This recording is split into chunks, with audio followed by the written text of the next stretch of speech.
So Chris, if you're ready, I think we can hand the controls over to you, and hopefully we'll regroup in 30 to 40 minutes for what I think will be a very lively Q&A session.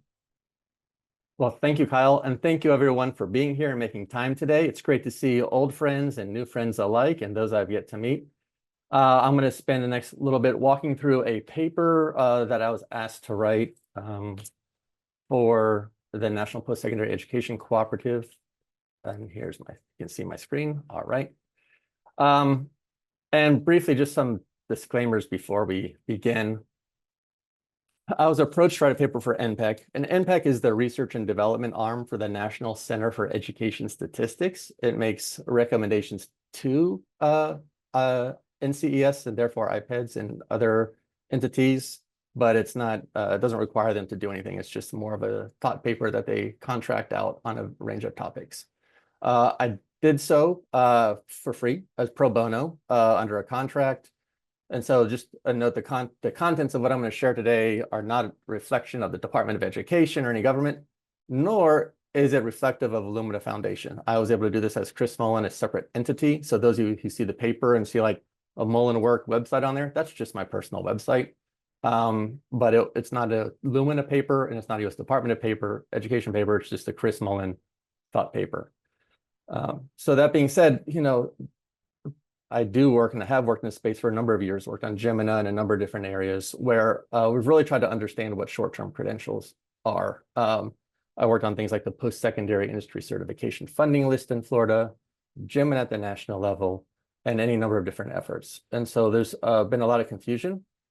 I'm going to try and go through the paper pretty quickly, and then happy to have conversations and answer questions as they come in and pop up along. So the paper really came to me. They said, Chris, can you write a paper to think about how we can revise current data collection practices to align existing credentials with degrees? And you're probably like, well, degrees and seat time and all this stuff, all valid arguments. However, if we want students to be able to stack and embed credentials on a lifelong learning path that allows them the opportunity to get to a degree at some point, we need to do both and at the same time. It's a both and, not an either or situation. And so with that framing and that mentality is how I entered the work. What I thought I was going to find and what I thought I was going to write, and over the few months I had a chance to do that changed as I learned more.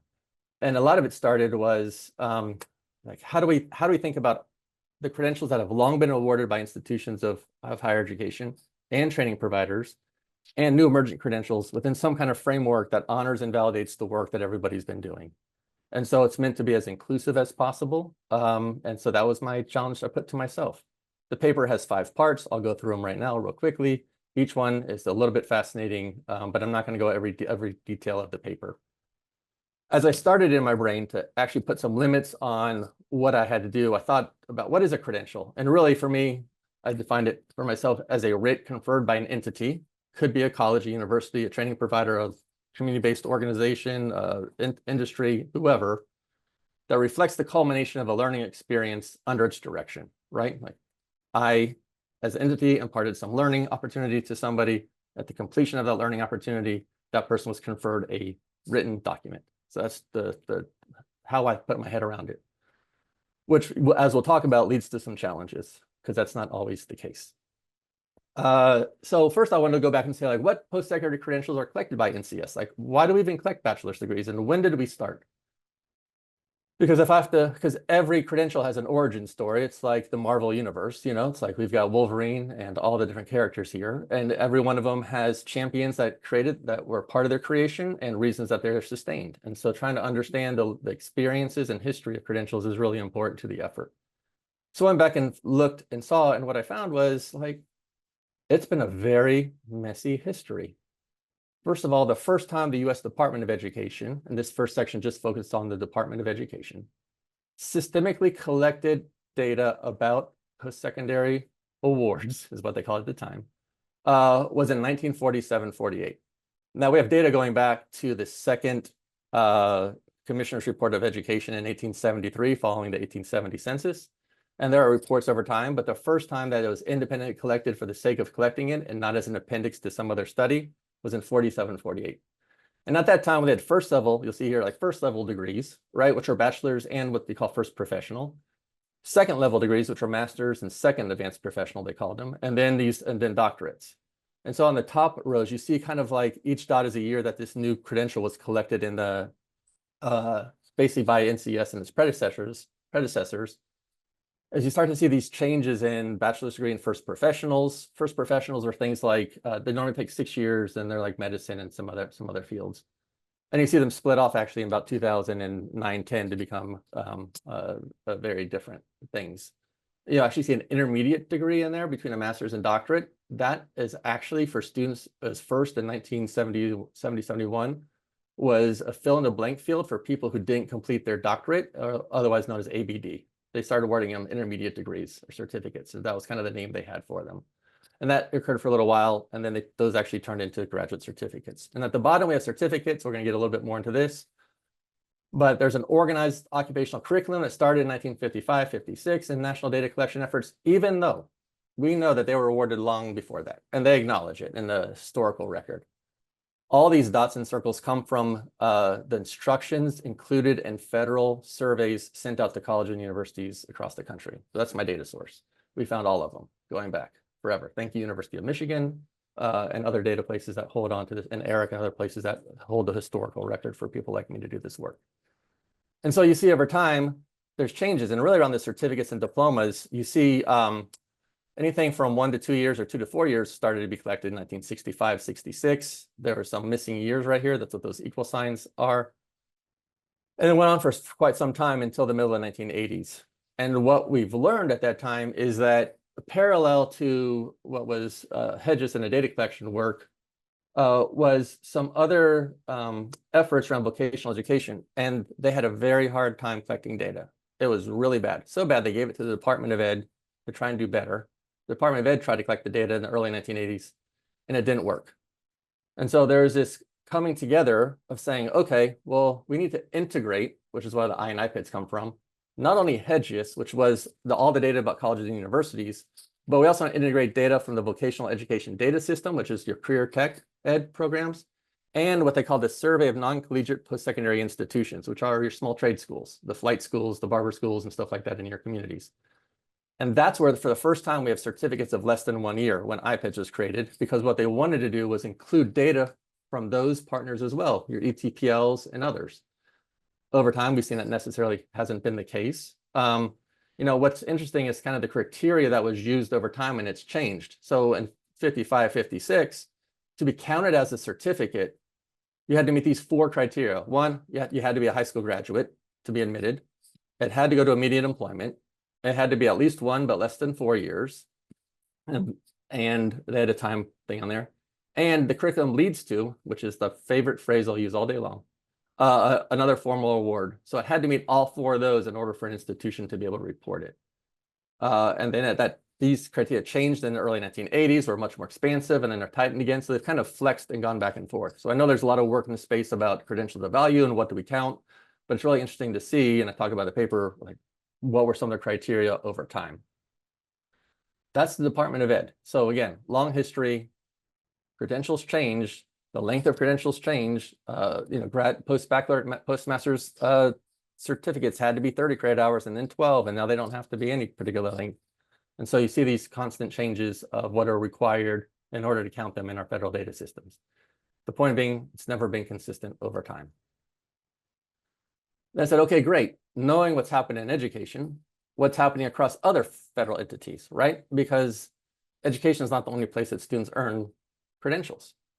So I said, let's look and see. I didn't have to opt time and opportunity to do a historical trend like I did for education certificates, but I did look at a few of the major survey collections. So I went and got all the surveys, and again, we read through what all the options were and what people call different things. So we have the National Center for Education Statistics, U.S. Department of Labor, National Science Foundation, and Census. And this is the credential names. These are all degree names. These are all certificate names. These are certification names. Here's license names, and here's diploma names. And we see some inconsistency in what different federal surveys call different things, right? Sometimes it's higher bachelor or advanced degree. Sometimes they roll things up. Sometimes it's a bachelor's degree. In many cases, these are not administrative data, but survey data. And so you can't really unpack something like bachelor's or advanced. You don't know what's more than that.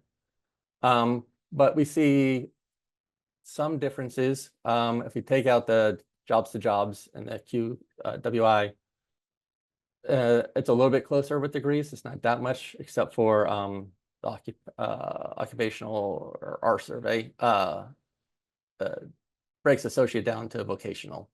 That being a little bit more specific, it has 2 types of associate degrees. All right, so then we have certificates, and you can see there's a whole slew of them, depending on who it is. The most interesting thing to me, and I won't go through every single one, is occupational is only used by Pearl, which is a participant individual record layout of the U.S. Department of Labor, and same with down here, occupational. So that might need to be rethought. Oftentimes, many of these, the words used, especially on surveys, are the result of, as many of you know, cognitive interviews, where they go and ask people if they understand what they have and double check to make sure people are understanding the question you're asking, if they have the actual credential that you're talking about. And so there's some opportunity here to try and get some more alignment across federal agencies to make sure we're using the same terminology. That way, when we use these data sets, we know what we're talking about, because they're not always necessarily the same. Especially N2s is coming in new with its own vocational certificate label. So we have a couple of challenges or opportunities for us to get more aligned around the work. I see a lot of stuff coming in chats, so I'll try and get to all the questions at the end, or if something pops up, let me know. But I'm gonna try and get through this so we can have conversation. That is federal data collections. Then I said, okay, what's happening in emerging credentials? This is kind of where, to their credit, the NPAC was like, well, what's out there and how do we start putting our hands around the different things that are occurring in the space? And we're seeing pop up in different presentations and different opportunities for learners, and how are we validating their learning across all their providing opportunities and where they're funded. And so I looked at just some common providers in the space, mostly ones that have published reports recently. WorkCred being one, they do a really nice job. They have things like certificates of achievement, certificate of participation, certificate of completion, assessment-based certificates. They use the word certification, license, and they use Title. And then we have the credential engine, which has like Title IV, non-Title IV degrees, which is a new thing. And then Title IV, non-Title IV certificates, which is a new thing, and boot camps and course completion certificates. And so we start to see these different emerging credentials kind of be parsed out and grouped in different ways. And then again, you see occupational, which kind of aligns with what the Pearl did in this report here. And then you also have some, in terms of micro and macro, we'll talk about in a second. Macro comes from UNESCO, which did a report that was kind of pretty informative. Here's the clearinghouse, and here's ACRO put a report out as well, mostly on badges, digital and open badges, micro-credentials, and then certificates at the undergraduate, graduate level. So they broke certificates out in those 3 different ways. Again, we have the department doing things different than other federal agencies, and now new entities doing things different than the way that the government defines words. So this is part of the confusion, and how we are at the opportunity where innovation is really important, and we need to support and encourage innovation.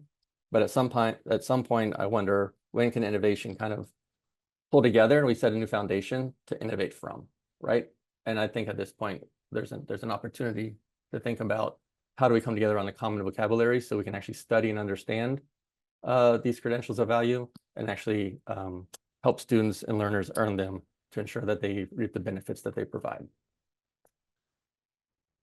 So this is where I get to my recommendations. I learned a lot in this paper. It was really fascinating, and I really appreciative of the opportunity to sit back. I sit in a privileged spot where for the past 3.5 years, I've been a funder, and I've had conversations with any number of individuals, and I've learned and heard things like, a micro credential for me is a 44 credit hour credential from my university, to a micro credential for me is a 3-minute badge for watching a video I created. And so,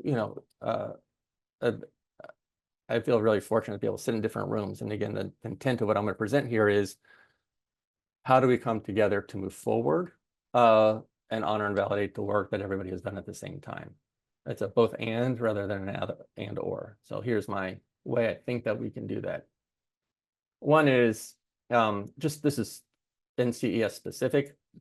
There were recent efforts to add like non-credit to iPads, and there's some that was thwarted by some entities. somebody's been around the iPad universe for about oh my gosh, going on 16, 17 years. There's this undercurrent that iPads is only for students that receive Title IV financial aid, and we know that's not true or its intent, right? It's not. Hedges was the whole Higher Education General Information Survey, which was the predecessor to iPads before 1986 when we started adding short-term certificates. But now, at that time, the real intent was to include Hedges and the vocational education data system, which is your Perkins, your WIOA, all your workforce training programs, and the survey of non-college post-secondary institutions, which are your smaller trade schools that might not participate as part of EDS, but might be like ETPLs or things in your community. Take all three of those and put them together to create the I and iPads, which is integrated. So the lawyers or somebody just needs to sit down and say, this is what iPads is really supposed to be. To me, it's natural, it's full intent when it was created in the middle of the 1980s. I will say I interviewed a number of people and I couldn't find anybody that was around during that time to tell me the whole story. So if you know somebody who was around, I've talked to people that worked in DC in the 80s and they didn't have the whole story. So if you know somebody or have more knowledge and can add to this, I'd love to talk to you and love to learn more and share that out as well. But from the historical record, what I was able to read, this was the intent, and this is what iPads really should be. Should be more holistic than that. In 1987, they came up with something called the DOVE plan, which was the data on vocational education. And essentially what they agreed to do is collect some data in iPads, which are your less than 1 year certificates, and then also use some of their sample surveys to collect data on students who are in like short-term certificates. So there was kind of a compromise and pullback, but there's still an opportunity to collect that data in a centralized place that allows us to have the greatest understanding of our nation's human capital. This is the second one, was kind of the bigger lift and the more direct one, I think, of all of them is let's put together a framework, right? Let's call it a credential what it is. We need to define it. That's a draft definition I put up there. I'm not going to read it word for word. I read that when I read the UNESCO paper, I'm like, oh, they use the term macro credential and micro. So that's good. We've got macro and micro. That makes sense, right? Short-term ones and bigger ones. And then I had this idea of maintenance because in my world, in my day-to-day conversations, I was just talking with the state leader yesterday. This idea of certifications and licenses that need to be renewed and maintained are kind of like conflated and confused with certificates. So let's put those in a different bucket so we can actually articulate and clearly say what they are. So that was my proposal in the paper. I just said, listen, macro credentials should just be degrees, and certificates, 13 to 29 credit hours. This is actually graduate and undergraduate certificates. There it is, see graduate up here. This could be our common language. This could be in iPads or more detailed. Like this could be for surveys. These could be for administrative data collections because you can be a little bit more detailed there. People may not fully understand a short-term undergraduate certificate if you ask them that question. But essentially, the hard part is where do you draw the line between a macro and micro? And there's debate on this. It's almost kind of where you draw a line between what is education and what is training. They are different words for a reason.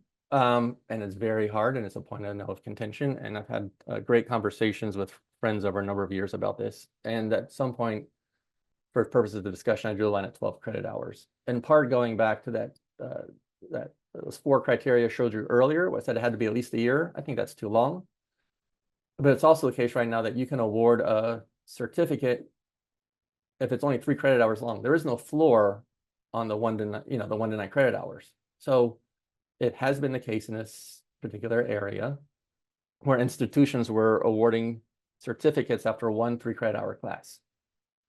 Even though that wasn't the full program, they were just, so there's this issue of really understanding if students are being served or not, and how some institutions chose to just start awarding certificates after 1 class. So that way the student was a graduator and their graduation rates look great and all the things. So part of this is mitigating risk. Part of it is honoring what we're learning is. And so the idea put forward, for just happy to hear ideas, is we have a skill building certificate as a micro credential, which is between 4 and 12 credit hours, or its equivalent.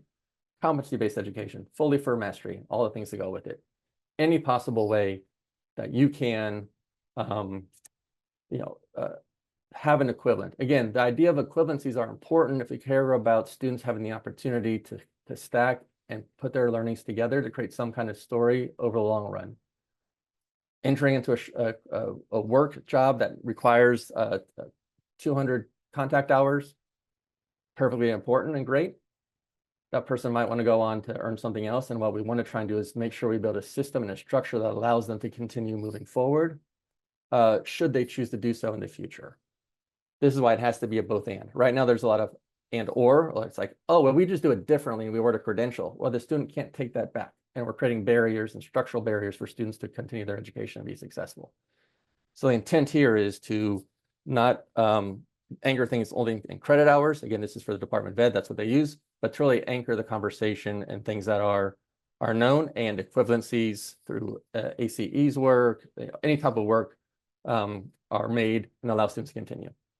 So I just want to say that 3 times so everybody hears it.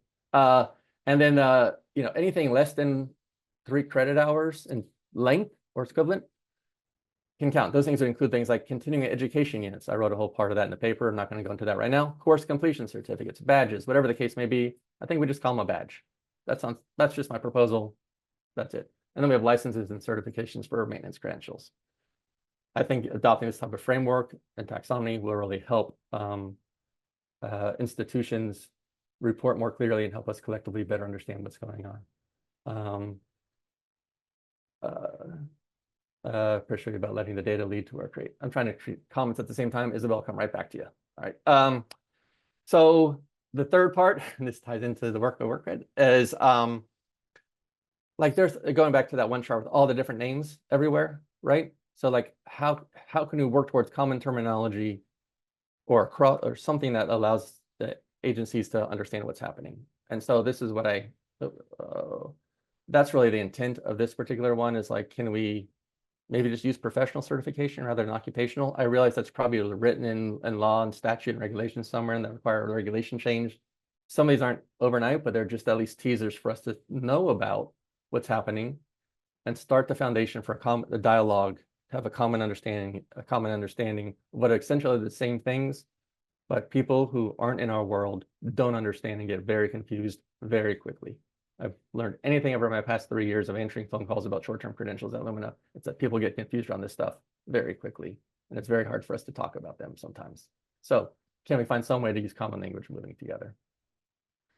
The fourth part is really, it ties into the last one, is there are unique characteristics about programs. So those of us, quick history lesson, very familiar. Back in about 2000, there's something called the Distance Education Demonstration Project, which opened up and tested the idea of online learning in a more massified way in higher education. The result of that was the growth of online programs that happened, so much so that some individuals said, well, we should really look at and define this term gainful employment that's in the law right now. That contributed to a larger conversation about what were the program integrity regulations of 2010s. That really put that and research and work of a bunch of economists, as Jeff, I saw you here, like Georgetown and others, really put the focus on programs more so than institutions. So for about 15 years now, the focus has shifted from focusing on institutions, which is what IPEDS is about, or students, which is like National Student Clearinghouse and student-based things are about, to really focusing on programs. Yet we have no clear path to collect information about programs, right? We have the outcomes of programs. We have how much the students earn after completing a program. We have if they're employed or not after completing a program. But we know very little about the programs themselves. All we know right now is like a zip code, like a 6-digit zip code and what credential they got, maybe. The Pearl, the Department of Labor gets credit and does this, ask for like the length of it. So the idea is like, how can we think about a new survey that's actually about programs themselves, right? What are the characteristics of programs? Again, IPED says characteristic of institutions. Is it public or private? Is it 2-year or 4-year? Is it, there's a whole institutional characteristics survey that colleges and universities fill out that tells people about that institution, religiously affiliated, not religiously affiliated, all this information. This suggestion here is that we do the same thing for programs. So what does this look like? I asked one of my friends who runs a IR shop at a college I know. He's like, Chris, we have something like that already, and this is what it looks like. And this is just a bare bones beginning, but this is like within 10 minutes, I got an Excel spreadsheet that had these columns on it, right? So it's like, okay, it's at the undergraduate level. Here's the 6-digit zip code. Here's the credential they get. The program of study is nothing but like merging these two things together, right? Concatenating for us who love the spreadsheet world, right? Into a program study, which is the zip code plus the credential name. The program type is just they call this is an academic program there, or a technical certificate. How long it is in weeks. So at this institution, a technical certificate in AutoCAD drafting and design is 16 weeks, right? Or how long is it in years, right? And then the minimum credit coursework. So some programs have a minimum number of credits you have to complete. That might be for accreditation purposes or other purposes. But having this type of information really, and then you can add columns on here. Going back to Isabel points, like, is it a certificate of attendance, a certificate of completion, a certificate of participation? Is it online, hybrid, or in person? One can imagine the different like radial buttons you can put on here that kind of select to let us better understand the programs being offered. Is it credit, non-credit, right? I mean, if you just think about the binary little toggle switches people can place on these programs, then we could really have a real more rich and better data system to understand what's happening in the country. That's my recommendation there. That's a heavier lift, I understand, but I think it's important. The fifth one was, for those of us who've been in the non-credit world, it's been a long journey to better understand non-credit.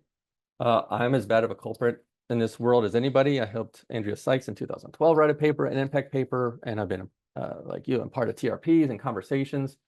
What I did not realize until I did this research and really started digging through all the archives was that there was a lot of work around non-credit. There's a national work group in the 1960s and 70s with 34 organizations that came together to talk about this work, including the Department of Commerce, Department of Defense, Department of the Air Force, DuPont, Engineers Joint Council, McGraw-Hill, Scientific Research Associates, United Auto Workers, Air Forces Institute, Civil Service Commission. I mean, 34 groups came together, talked about non-credit, said how we measure non-credit is actually the creation of the continuing education unit, and that's where the CEU comes from. And then the Department of Ed said, you know what, we should go out and try to understand what's happening at colleges and universities. And they did a sample survey of the institutions that reported to Hedges at the time to understand the nature of non-credit. My mind was blown. Like, oh my goodness, how did I never ever learn about this or read this? And I just felt like I was failed myself as a scholar over the years, but I learned it now and I'm sharing it. So hopefully that doesn't happen to you. So the idea is like, let's take this the most recent one, the survey, and then replicate it and maybe add some more questions for more current knowledge, just to see how things have changed over time. Again, non-credit happens at universities as much as it happens at colleges, community colleges. This is not a unique to community college type thing. So and the final recommendation is that, and this one I'll try, and we're just about at time. I'm at 30 minutes, Kyle, or 29 minutes. I'll do this and we'll be all set. Is just like, let's work together on things. And the one thing is that this leads to conversation. And my understanding, I've emailed with people at the Department of Labor, and I have it in writing. I talked to somebody who worked on WIO a long time ago. They told me verbally, and I talked to somebody else who confirmed it. At the end of federal training programs, they are not required to provide a credential at the end. So I'll try to illustrate this in two different ways. One, on the top, was my experience getting a bachelor's degree in education, right? I enrolled, the university conferred a bachelor's degree on me. I took that bachelor's degree. I demonstrated my competency on the Florida Teacher Certification Exam, the FTCE back in the day. I got fingerprinted and background checked, and then they gave me a teaching license, right? So 2 credentials, right? 1 pathway. And federal workforce training programs, you can participate or enroll, and then you can exit, which means you're not shut for 90 days. And that's the end of it. There's no credential here. But to get a certification, you still have to do a third-party assessment and meet any other requirements, like fingerprinting, or can't have a DUI to drive some trucks or use some equipment or whatever the case may be. And then you get a certification. What I would hope more than anything to really empower learners is that we have a conversation and don't just allow students to be exiters, but actually think about conferring them a credential to validate the learning that they received and the training that they got and the skills that they grew while participating in a training program. Right now, that does not happen. We have people who leave training programs with nothing to speak for it, with the hope that maybe they got a job, but if something happens in your life and you have to move, as those of us know, I've had to move cross country. My mom got breast cancer. Like, sometimes you just got to leave the state that you're in and the people that you know and go somewhere else. And without a credential, it's not portable, and I can show that somewhere else. It's a real injustice to the learner themselves. It's a boon to the local employer, and I fully get that. But let's find a both and way to really validate and honor learning that happens. So those are the recommendations I make, and happy to get further into all of them. We can build something. It's a choice that we have to make that can really meet the needs of everybody and have a both and winning situation coming out of it. With that, I'm going to stop sharing and Kyle, turn it to you and answer questions that might have come up along the way.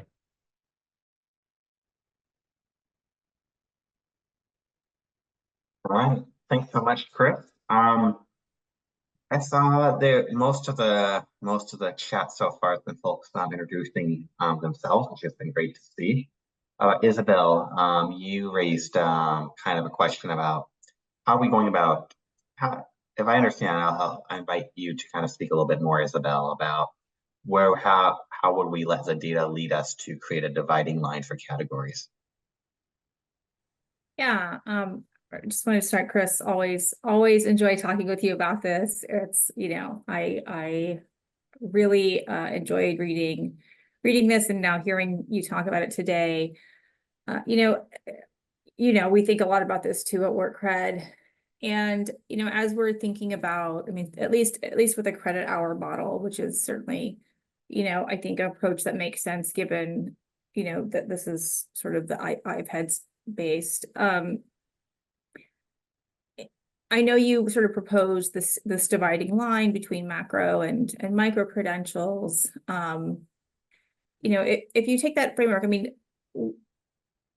I think my ultimate question, right, if this is meant to sort of support research is, are there some fundamental sort of research questions that you could ask that would help you find that line? So, at what credit hour, if you did some sort of had the data on it, sort of at what credit hour do we see that there's some sort of impact on, changing professions? I mean, is there some sort of data question that could guide this divide? And because, that to me, that some sort of functionality of it, I think, in the state, because I feel like your categories are sort of going in that direction. Is there something you could do that would sort of help support that dividing line? No, thank you so much. It's good to see you, and you guys do great work. And Isabel helped, like I talked to her about the paper along the way, so thank you so much. This is part of your thought in here too. Hopefully I captured it. That's a great question. And I will say I was, when there's the 9 credit hour split that happened a few years ago, my takeaway was part of it was well, there was an earnings difference between those who had 9 credit hours and others. You know what I mean? So just basic descriptives of where the cutting line is and the noticeable difference. I mean, you can do statistical differences or whatever, and it varies by program, but really it's like those of us who've been involved in policy conversations for a long time, it's like, where's the propensity of evidence? It's not beyond a reasonable doubt, because we're never going to get to beyond a reasonable doubt as a framework. And that's what researchers love to do, is like, 0.01, whatever. I mean, we're talking like preponderance of the evidence, right? 66% is right. And we'll figure the 33% out later. This has been my whole life living in the policy space and so that's kind of where it came from. It would be interesting. I'd wrestle with that. And then for those of you who know, like my master's degree is in curriculum instruction. I spent a lot of time thinking about curriculum and how do you build curriculum and what does a program of study mean? And that's what I wrestled with in putting that recommendation together and looking at the historical record about the 4 criteria they used in 1955. And like, when is the sum of its parts more than a single thing, right? And I don't know how we measure that. I would love to know how we measure that, right? But at some point, it's got to be like, okay, I have enough classes that the learning scaffolds on itself, on each other, and it's enough duration, and there's enough learning objectives, which is what higher ed does terribly, right? To kind of come together to signify some kind of program where it's like a little bit more than some of its parts. So I wrestled the 9 and 12. I put 12 because I think it just gives a little bit more room for the other certificates, and it's like half of a year. It just makes sense. It makes more sense to more people. I don't have like a defined way, but I love to think of one. So I appreciate that. But that's the honest truth about like how I wrestled with this and how I came to the answer that I put forward. So yeah, thank you. Rebecca, Rebecca, my friend, where are you? So good to see you. Where do you see? So yes, my friend. Having worked in 3 system offices in my life and having to rewrite the program approval process for one, for the baccalaureate degrees in Florida, back when there's a moratorium put on place and stuff. What I've learned is that, and having sat through accreditation while in my master's program, I teacher accreditation and being on the accreditation team, we have to do a better job of leading with data to have hard conversations. I think a data first approach. I think data is directional. I don't think it answers any questions. I don't think it's causal or correlational. If anything, it's a semi-partial correlation coefficient for all my nerds out there, right? What's the percentage of the variance accounted for by it?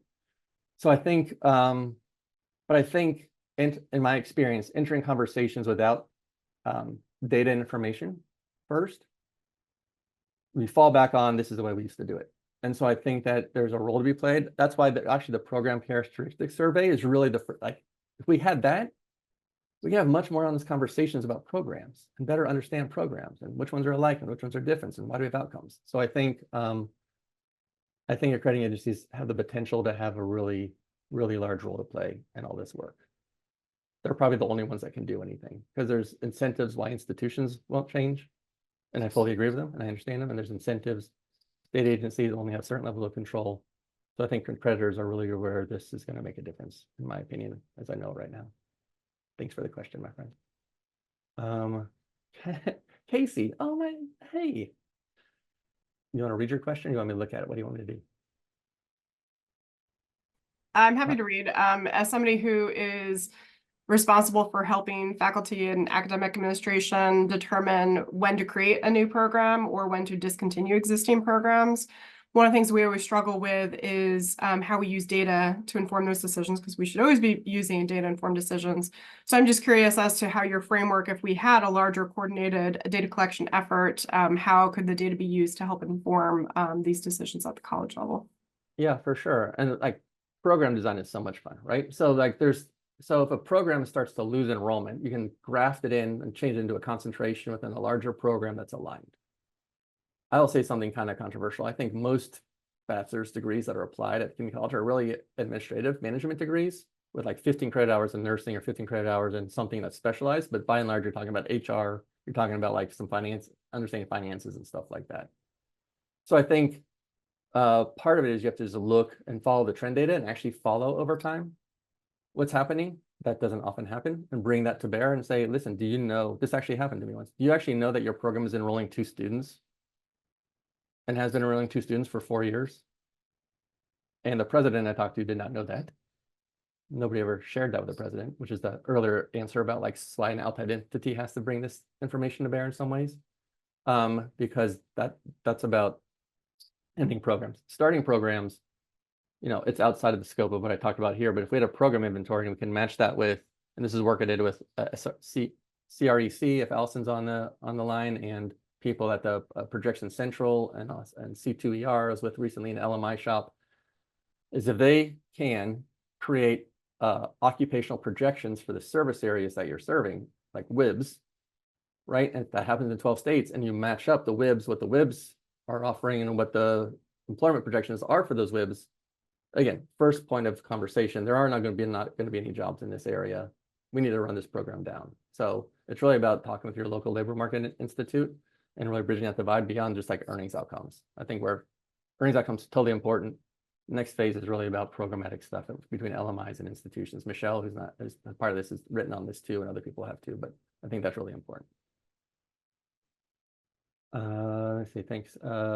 Holly, I received feedback from the federal. Hi, thanks for doing this. Two quick questions. Have you got a response from some of the federal folks? Be interested to know what they think. Do you think they have other approaches on their tables that they're also considering? And the third question is about, what about the increasing number of employers that are offering their own credentials or third-party groups? Do they fit in this? Can they fit in it? Seems like they could outweigh over time in a skills context all the things we're talking about. So, and I'll go offline, but. Yeah, sure, good question. So I talked a little bit about it again. So the process is I read this paper, goes to a group called NPEC, which they meet like 3 times a year. And then they decide if whether or not to hold a technical review panel, move forward and look at all the recommendations. Some of the recommendations here are just recommendations for the department, more so than NCES. So there's some conversations about which one of these are actually applicable to iPads and which ones are bigger conversations and bigger questions that we need to have.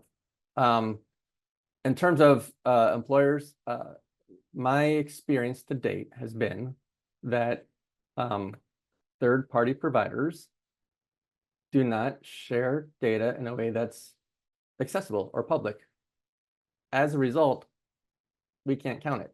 So, the last survey of employer-provided training was done by the Department of Labor in 1995. And so we don't really have an idea. So if it's the case in the conversations I've had, that they treat that data and information as intellectual property and refuse to share it or put it into third-party data systems that allow other people to understand it, then that's their choice. And it's not going to be able to be in the same conversation or of value. So they have a choice to make. Either they participate and share information or they don't. And if they don't, then things like federal funds and stuff like that probably shouldn't go in that direction because we don't know what's happening. I know, very tough conversation, but my experience, I had a meeting once, I invited some third-party providers to the room where federal agencies were in the room, and they said they're not going to come. That their credentials are all their intellectual property in their own way. As a matter of fact, one provider coined their own name for their own credential. So as long as that's the game plan, it's hard to if you set a seat at a table and nobody shows up repeatedly, then they don't show up. So I don't know what to do about that. So that's just my experience. Sarah Pingle. Hello, how are you? Good, my friend. This feels a little bit like a radio show, like long time listener, first time caller. But yeah, I'm curious, in one of your early slides, you had these columns of these different, you looked at Department of Labor and Department of Education. And one of the things that we've been thinking about a lot at NCHEMS is USDA and cooperative extension. So they, for the cooperative extension offices that exist, through land-grant universities, they report data to the USDA for, of course, it's all non-credit for the training and skills that they provide to folks. They measure it in a few different ways. So indirect contact or direct contact, the age of the person that they were working with, the type of training that was offered. And I'm just curious if this entered into, as you think about the different frameworks for thinking about collecting this data, if this kind of entered into that at all, or what that could possibly look like, if there was an intentional decision to exclude and why, that kind of thing. No, there wasn't. It was just the extent of how many federal agencies surveys could I find and pull together in the time frame. I wrote it while doing a full-time job in 4 months, to be transparent. So so that was it. I know, fully recognize that there are a whole bunch of other places that are offering credentials. I just didn't have the capacity in me to trace all of them down. So I went with the ones that were most frequently referenced in my conversation. But you're fully right. There's all types of other federal agencies or entities or departments that offer things too. And even census, I mean, these are just the surveys, you know what I mean? The ones that I know but there's the BEA, and I mean, there's so many, I can't even begin to list. I actually have a spreadsheet of 114 different federal surveys out there. I just couldn't get through all 114, Sarah. So these are the most prevalent ones in this space that we know had something with educational attainment in it. Well, and the funky thing about extension is that they really don't, they could, but many of them don't issue any kind of badge, certificate, anything like that. They're just you came, you learned the thing, we're going to count you as having contact with you. And so, there's 900 something million contacts that these offices have every year with folks, but they don't go that next level. So I could totally see why you wouldn't have included it. And yeah, it's a lot. So anyway, just curious. Thank you. No, yeah, it fits in there. And then on the other side, I went to a conference last week and WOVA gave me a badge for going to a conference. I'm like, yay, I've got a WOVA badge. So I've got more badges than I know what to do with myself now. You know what I mean? Totally. I honestly have trillions of badges. Every time I go to a conference, WOVA gives me one. Yeah.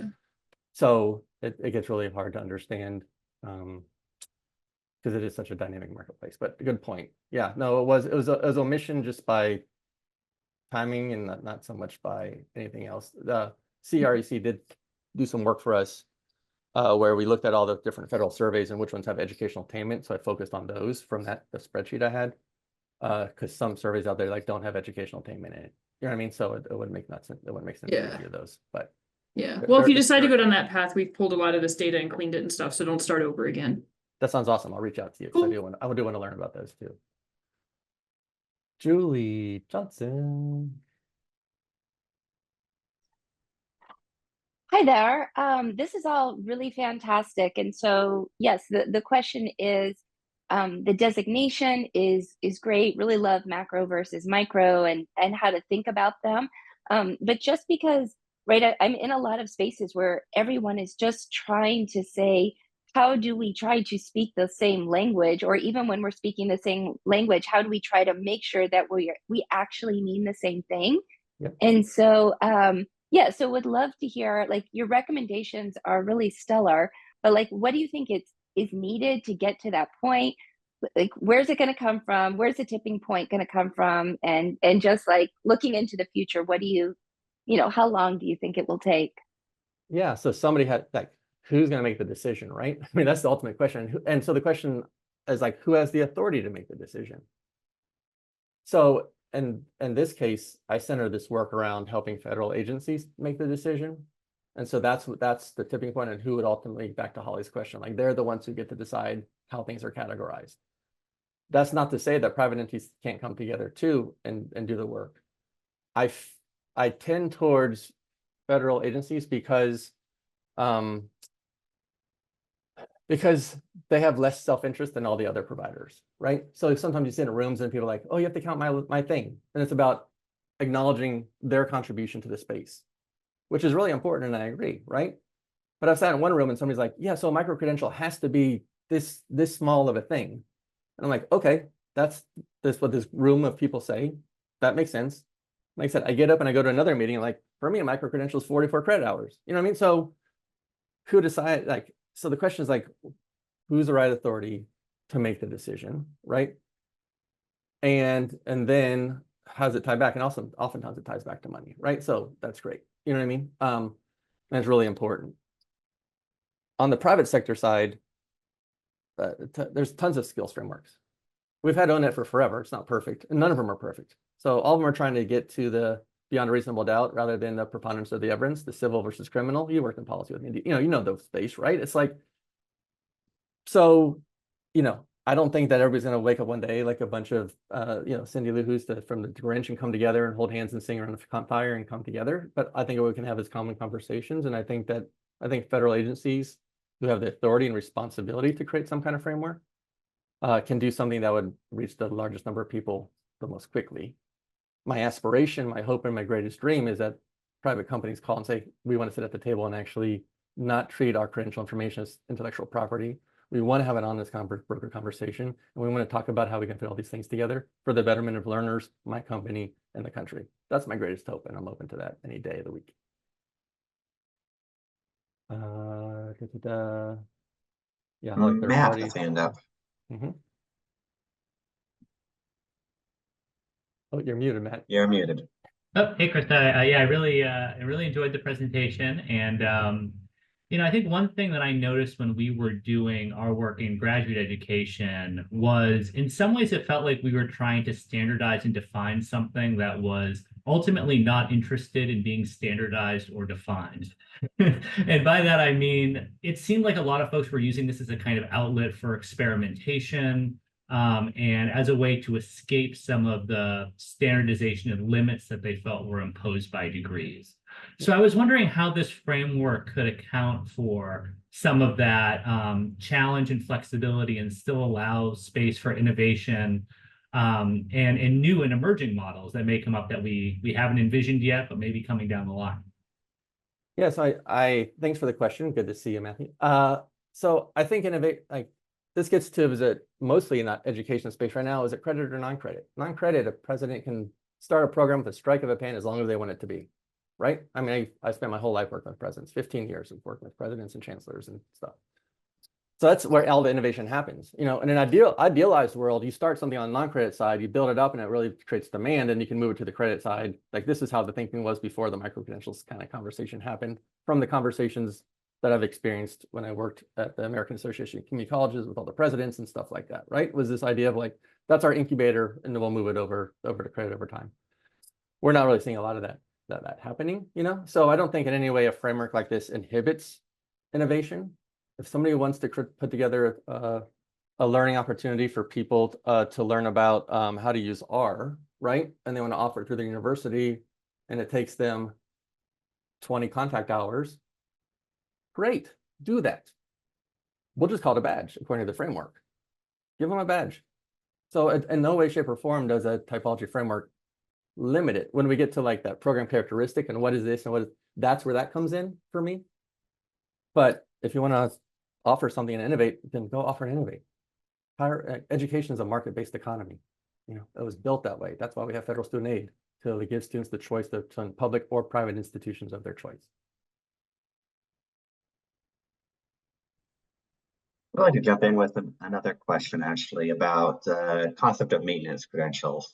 This idea that industry certifications are kind of labeled in this framework as a maintenance credential. I was curious, do you think that that's, I mean, I guess I was curious if maybe thinking back over time, if your views on industry certifications have changed over time, or if there's been kind of your view of the kind of the landscape of research evidence has emerged about the value of industry certifications has evolved to a point that we see that there is less evidence that they're being used as kind of as primary credentials for people entering the labor market. Certainly, there's been a lot of workforce training programs, a lot of workforce boards, you know, will reimburse individuals seeking it. You know, some of these industry certifications, you really do earn them just by taking the test. You go to the library and study for like the A+ certification, for example, and, you know, never set foot in a classroom, but you take that examination and, you know, it is a credential that, you know, clearly has value in the labor market. But I guess I myself have been wondering over time if those stories you hear in IT or cybersecurity of people who, you know, self-study without actually having another certificate attached to the certification are outliers, and how scalable that is. I was curious if that's kind of if that's kind of where you are as well, that those cases of people who, you know, kind of obtain an industry certification without an accompanying another kind of credential alongside it are outliers enough that we can kind of safely use that maintenance term, or kind of just got curious what your thoughts are on industry certifications as a primary credential. So I kind of see them as two different things. On one case, if somebody just goes to a library, reads a book and takes a test and does well, you know, or wherever they read the book, on the lawn in Hyde Park in London, whatever, on vacation, and they take the certification exam and pass, and it's a private third party one, and that private third party never puts it anywhere, then it's very hard for us to know they have it unless they answer the ACS survey and they understand that a professional certification is the same thing as what they earned, which they might have been told is an industry certification. So from a data collection standpoint, it's kind of like there's a tree on the fall in the woods, and do you hear it? We don't really know, right? We would hope that they'd answer in the affirmative on the ACS or other sample surveys of individuals that they have an industry certification or professional certification, which is why the terminology is really important. As it relates to maintenance, like, you know, I went back and I started looking through all the tech ones, like, you know, come on, I just had to update my Zoom before I got on here. Like, technology constantly changes, so those have to be maintained all the time. And that was my intention. Most of them, you know, my teaching license needs CEUs and it has to be maintained every 5 years, so nothing's permanent. So the idea is that the credentials in those buckets are time limited. You know, and this goes back to Comiskey and Ubert's work that came out of the Adult Training Education Survey, and they, like, you know, all that stuff is like, you have to constantly update them and renew them, right?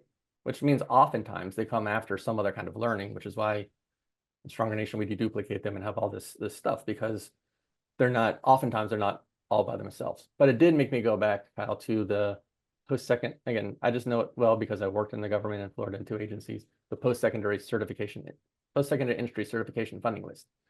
And there's things in there like the American Yacht Builders Association, right, has an industry certification. What I don't know is like how long that is good for. You know what I mean? So I'm sure somebody can come up with an example of an industry certification that is evergreen and will last for forever. Right? I'm sure. But evergreen as long as you pay the fee and, you know, answer Right, some right, basic maintenance questions. fee. Right. Yeah. If you go to the Army Cool website, it's amazing. Yeah. The Credential Opportunity Online Locator, it has lists all the fees and stuff, and there's so many fees for that too. Let's not even talk about the fees on that little flow chart I showed you. You've got to pay for test fee, you've got to pay for your equipment fee, you've got to pay for your fingerprinting fee, you got to pay for your teacher certification fee. You got to pay all these fees to get to the very end too. So, you know, that's a challenge. So the idea of maintenance is something that you have to maintain in order to practice your profession or to stay up to date and current. So, you know, that's my take on it. Short-term Pell. I'm not allowed to comment on pending legislation given my daytime job, so I'm going to hold on that one, Rebecca, but I appreciate the question. I will just say there's some considerations to be had whenever any piece of legislation is passed. All right. I think we're like 1 minute away, Kyle. What else can I? Thank you all so much for being here. And as always, email me, reach out, find me wherever. I'm always happy to talk about any of this stuff and learn from you because I surely don't know all of it. I just appreciate the opportunity to share what I do know with you and always happy to talk more. No, thank you. It's been an extremely interesting conversation. I think we've had great engagement today. So clearly a lot of interest in these ideas. So yeah, definitely we can continue the conversation and actually everybody should have, I think you're easy to find, right? Yeah, Search for Chris Mullin, your email, you're not hiding your email address from anybody. No, I'm Christopher Mullin because there's a Chris Mullin basketball player and you'll never find me. So just type in Christopher, which I never use, but I do in the written format on LinkedIn or on Lumina Foundation or Mullin.work. I have a form there. Wherever you want to find me, please feel free to do so. And I'm happy to have a conversation. I would really love to learn from you, especially any private businesses who no longer want to think about things as intellectual property. Please. Okay, thank you so much. Great job, Chris. Great. Thank you. Thanks. Bye-bye.